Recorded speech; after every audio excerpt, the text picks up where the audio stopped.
obviously went through the amateur draft process. Do you have any advice for those who will be going through the same draft process that you did?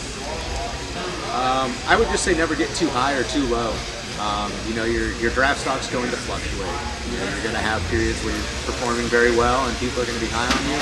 And you're going to have, you know, bad spells where people maybe, you know, you lose some of your luster. But try and, you know, just keep a level head about it.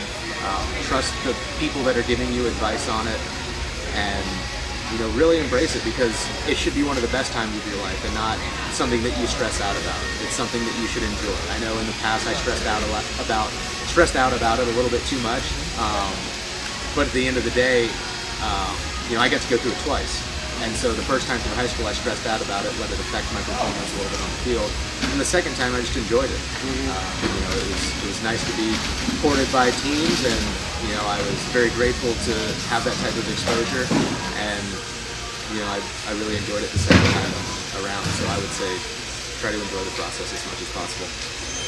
I only got to do it that one time. It was the last time I could be drafted. So for the guys that may be undersized, or, you know, for the ones that are, you know, maybe overlooked in their minds, you know, it doesn't matter. You know, it's gonna happen.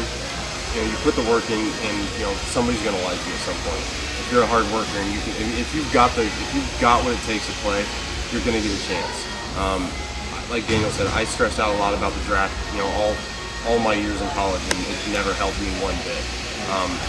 It wasn't until my last year of college when I finally just let go of it all and said, it doesn't matter, I'm just going to be me, I'm going to be who I am as a baseball player, and it doesn't matter what anybody else thinks. That's when I flourished, and that's when people took note. And next thing you know, it was my last chance at it, and I just became myself and allowed that to come through, allowed my own creativity to come through, and then enough people took notice. So, you know, don't worry about what the guys around you are doing or what kind of attention they're getting, because it doesn't matter to you. It's all about you, and it's all about what you want. You know, you know yourself better than anybody ever will. Agreed. Ideally, we all learn from our past actions, good or bad, and make adjustments to improve ourselves as people and athletes. Looking back now, is there anything you would communicate with the high school you? The high school me was pretty reckless. You know? But, you know, I mean, I gotta be honest with you, you know, I was a lot of the same kid that I think I am when I'm in here with you guys.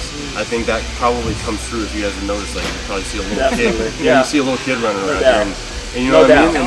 And I'm okay with that. You know, this is big kid recess for me, and this is what I always wanted.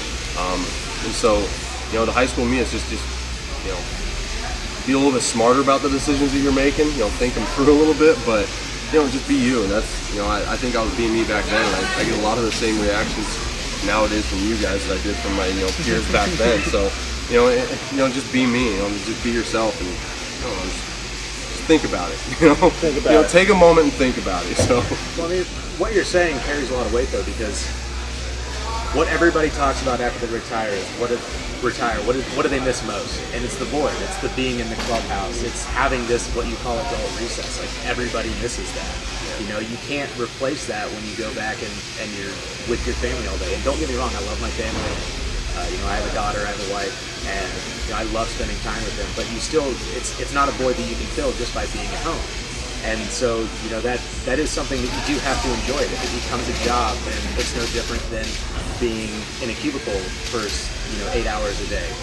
You know, we should enjoy what we do, because we don't have to be in a cubicle. We don't have to wear a suit to work. We don't have to really answer to a boss on a daily basis. You know, we answer to our teammates, who most of the time are our friends, acquaintances, guys that we get along with. And we should enjoy that. You know, some guys take the entire day too seriously. You should absolutely take the game seriously, but you should have fun before the game. Right? You should be able to enjoy what you're doing. And if you don't, then you're gonna find yourself looking for a different job, because you're just not gonna be having fun with it. But for one athlete, it can be a one-word answer. For another athlete, it could be a novel. But to continually test yourself physically and mentally, whether it's during the off season. You're not playing games, but you still have to mentally prepare yourself to train and get ready for the season, and then put your body through that stress that, you know, you're trying to build up. the capacity to handle a long season like that with between spring training, regular season, if you go to the postseason like you did last year, Tony. What is your why? What is it that keeps you motivated to continually push yourself year after year? In sports, there's templates. There's templates on what baseball player, or any athlete should look like.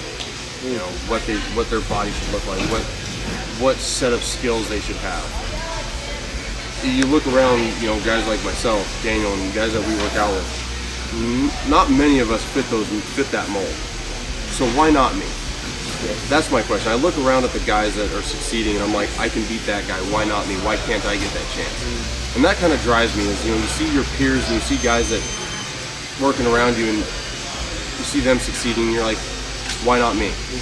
So you work to get that opportunity. You keep going to get that opportunity because you know you can do it. In your brain, it's not a if I can do it. It's give me the opportunity and I'll be able to perform it. You know, I'm not gonna be able to do it the way that this template or this, you know, the scouts say I should do it, but I'm gonna get it done in my way. And trust me, it's, you know, I think in my head, I've got an idea in my head that's kind of tough to put out in the words and on paper, but I know what I'm doing. Yeah. You know, and I know I can get these people out. That's mine. It's like, why not me? Give me the opportunity. I've got the heart, I've got the brain, and I've got enough skill to get it done. So if you give me that chance, I think I can go above and beyond what the next guy's doing. And that's my why. You know, my why is why not. Well, what's your why? My why is just absolute hating of failure. I've had an up and down roller coaster like career. I've experienced a lot of success. I've pitched in the big leagues. I've experienced a lot of failure. I've been released.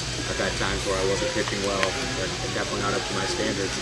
And so what keeps me going each day is knowing how good I can be, knowing that I have the skill set to do it, and seeing other guys that I'm better than do it consistently on a daily basis, and knowing that I can be that guy. And you know, for me, off season is really important. Showing up, taking care of myself, and winning each day. You know, that's my biggest thing. Is win each day, and you'll be where